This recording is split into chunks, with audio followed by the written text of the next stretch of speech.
The most annoying things that happen in Arena. My name is Ken and I make educational content on Fortnite, but specifically for this video, I'm going to be teaching you the most annoying things that happen in Arena, how to correct them, and what to do if they happen to you. Not only is this going to be plays where I'm killing people and how I annoy them, but I'm going to teach you how when people annoy me, what I do to counter that so that I can still finish up and get that kill in the game. The Battle Pass for Season 8 is something that's very slept on, especially for content creators. If you use my code KenBeans when you buy it, it helps me out a ton. And without further ado, let's hop into this video. If you struggle with being annoyed on Fortnite, chances are that's probably why you clicked on this video, so you can relate in some way. I get this question asked all the time on my stream, and it's how can I stop being annoyed or frustrated with Fortnite when I'm trying to play it and I know I want to get better at it, but I just keep struggling and it gets me really frustrated. So many people come to my streams and they tell me that same thing and they say, yo Ken, what can I do? Now I'm going to keep it a buck with you and I'm going to tell you exactly what I do, but to be honest with you, I don't know if this will work for everyone. Whenever I find the game to be really frustrating, and this mostly happens when I'm recording off stream, I try to go for specific clips in Arena so I can make videos about them, but at the end of the day, it doesn't always work out like I think it should. Even when I'm recording and I know I have to get clips, so I'm pressured to do good on the game, I take a quick break, maybe even 10 to 15 minutes. I get up, I go eat something, I get off my computer or off my console. That way I can focus on something else. And then that way, by the time I come back, I have a fresh mind. I'm ready to attack it again and then see how well I can do. Not only does taking a break help you reset, but sometimes I find that when you play at certain times throughout the day, especially in Arena, that the players aren't as good as other times would be. So for example, if I was playing at 10 a.m. in the morning, those players might not be as good as if I were to play at 10 p.m. at night. So even though it doesn't matter what time it is, sometimes I need to get recordings regardless. I find that if I take breaks and come back at different times, then I'll be able to get a lot more kills and it will look good for the video. Pretty much all said and done is that annoying things happen to literally every player. Even the top pro players, professional streamers, all rage at this game. What I think the reason is that people come to me and ask me this question so much is because when I stream, I don't rage. I've somehow managed to build up a tolerance on Fortnite and every game in general. Whenever I play the game, I don't rage. On the inside, I may get mad for just a little bit, but I never let it affect my vibe, and I always try to keep a positive mindset. I'm going to walk you through now what you've probably been waiting for throughout this video, but specific tips and tricks in a very certain situation, but I'm going to walk you through it in slow motion so that you'll know exactly how to counter these things. Some of these clips, I'm not going to lie with you, I could probably post on Instagram, so I'm going to try and put you in the enemy's shoes when I kill them. That way you'll know what's annoying to them and what's annoying to me. There's going to be a mixture of both. Just a PSA, this is going to be a great video for me because I get to go over all the things I absolutely hate. Going for a clip and then having it being where you miss the shot or you piece control two people just like this. What I should have done was tried to go for the clip, but instead of going inside the box, I should have just stayed outside like a normal human being and then went for shots and got the kills from there. Because I full set in this duo's mouth, I end up blocking the launch pad, which is cool, but I literally miss every shot because it threw me off that there was two people inside instead of one. Now, even though I bodied this kid with the pepper, I'm sure you guys know what I'm about to say. Playing someone with a pepper is very frustrating in Fortnite because they move so fast, it's very hard to track them and where they're going to end up. That's why I was literally able to get height on this guy, side jump, and shoot him for so much. If you end up fighting someone with a pepper, just don't even bother going for height because you're not going to have it. Especially in a situation where we're both ramping up for height and competing for it. If I had it already and a guy with a pepper was trying to take it from me, that's a little bit of a different story. But if you're at a standoff for height like this, don't even bother going for it because I'm always going to be coming out on top. You know when someone takes your wall first try all the time? If I want to get over fighting someone really quick, sometimes I'll let them have the wall so I can back up, fall out of the box just like this, or leave the box and then shoot them pre-fire and leave. I usually do connect and I whiffed my shot here, but at the end of this fight, I made up for it by piecing this guy, getting this nice clip that I posted on Instagram. It's the very shambles fight for me. I thought I was being cool. I snuck up on this guy. I did a nice little peek shot here, but now I'm in dire need of health and I'm trying to meta. As I'm running away, notice how I put so many builds between me and him. And the tip I have for this guy is to never chase someone in their own tart. Try to take build pieces that lead into their tart, but do it safely. If you just run right in like this, I have all this piece control. I was just waiting for this guy to swing his pickaxe and I got the hit. I can almost assure you that this guy was probably raging, and a lot of people fall to this same mistake. Don't be this guy.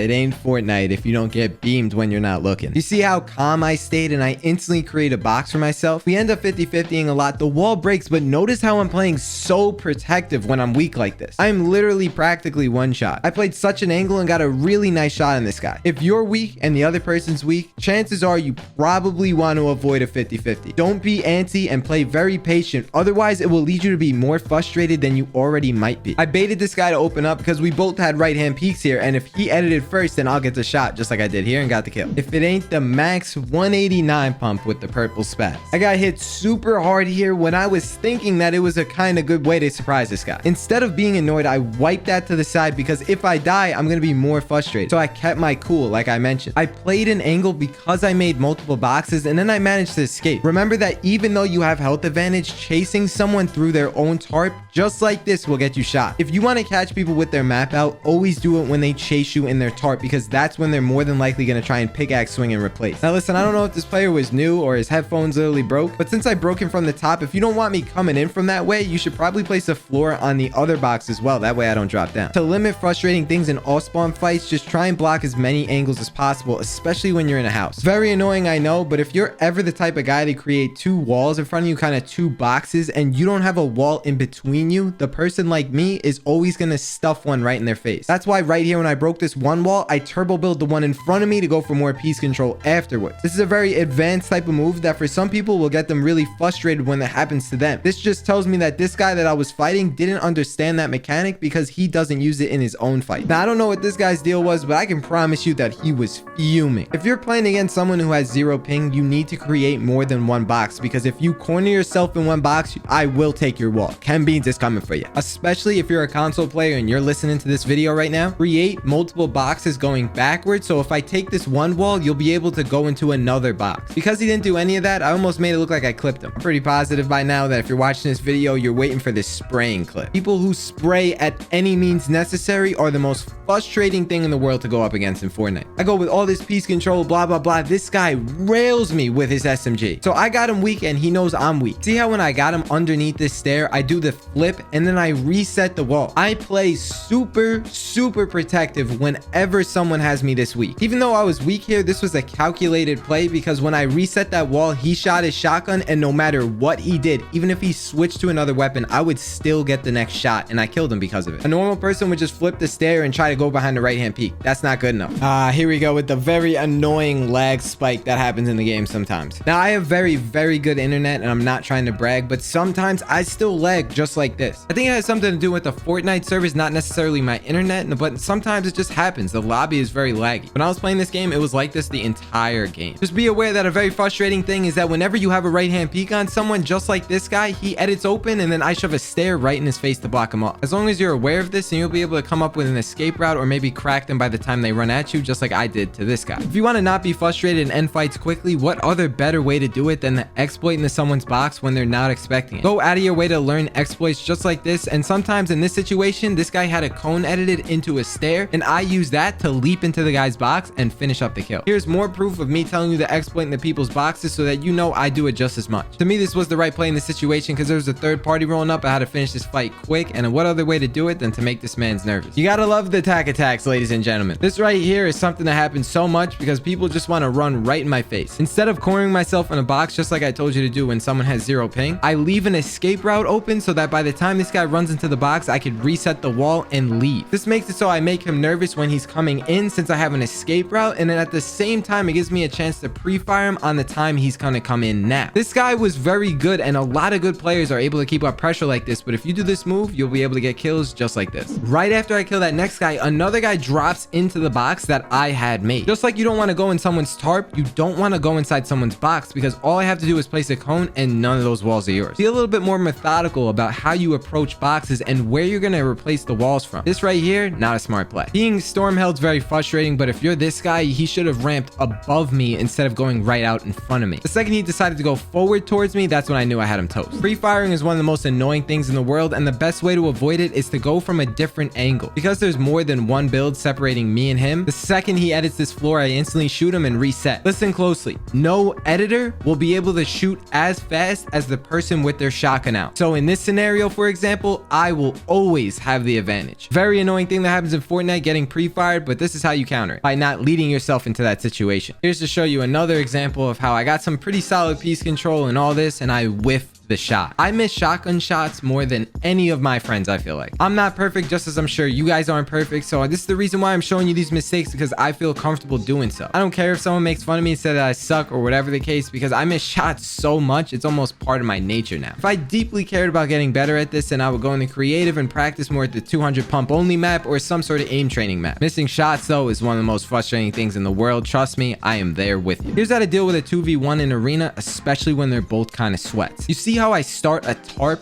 and then I look back in that tarp because everyone will try to follow you through the tarp for some reason. This is how I caught this guy looking silly, swinging at nothing. Once it starts to get too hot, you can see me creating new boxes, doing the whole process over again so I can catch this guy with another shot. And by the time that happens, my teammate Slight comes in and gets the kill. My guy Slight came in at the perfect time to turn this 1v2 into a 2v1 to make this guy kiss the wall, just like this. Textbook solution to a 1v2. So look, my teammate's down and I need to kill this guy fast. To end the fight quick, you know that I have to get this guy to leave the box or make some sort of dumb edit. Even though I want this guy to do something on me, I am still countering everything he does. This is exactly why I was able to back up, because I was so patient. I pre-fired him going with some cones and get the kill. You won't be able to finish fights quick until you can learn patience and learn how to counter people just like this. So if you're frustrated with this type of thing, just try and learn what I'm teaching you in this video. And I want to officially announce the winner of the giveaway. I'm going to be doing more for KenBeans.store. If you see your name on the screen, just feel free to DM me. I'm going to try and DM you first, but just to be safe, it doesn't hurt. But right now, what I decided to do was I wrote down a list of everyone who used my Sporty creator code over like the past 2, maybe 3 months. I wrote down where I found their name from. That way I'll be able to contact them if they win. If you want to see how I picked the winner, just click on this unlisted video and you'll get to watch it. To win a KenBeans beanie for the winter, all you got to do is use my creator code just like this previous month and send me proof on Instagram or Twitter. If you already did it, then I'm going to keep the same list and I'm just going to add new people to it so that way we can get more winners. Shout out to everyone on the screen right now using my code though. I appreciate you guys. I'll talk to you guys in the next video. Hope you learned something. I hope you get less frustrated in your games. Deuces everyone. Peace.